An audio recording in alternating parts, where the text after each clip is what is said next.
இது ஒரு முக்கியமான கூட்டம். ஒழுங்கு நடவடிக்கை குழு இந்த 16 குற்றச்சாட்டுகளை பொதுக்குழுவில் 17ஆம் தேதி நடந்த பொதுக்குழுவில் வாசிக்கப்பட்டதை நீங்கள் அறிவீர்கள். அந்த பொதுக்குழு சம்பந்தமாக கட்சி விதிப்படி ஒழுங்கு நடவடிக்கை குழுவுக்கு அது அனுப்பப்பட வேண்டும்.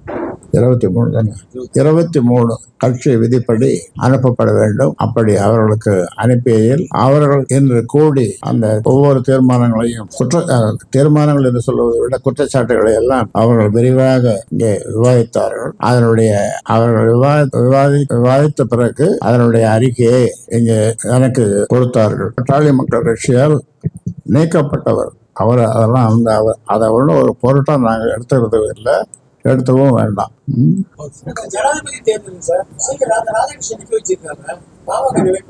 பாமக நிலைப்பாடு வரவேற்கிறோம். தமிழ்நாட்டை சேர்ந்த ஒருவர் இந்த மாதிரி ஒரு உச்சகட்ட பதவிக்கு போவதை நாங்கள் வரவேற்கிறோம்.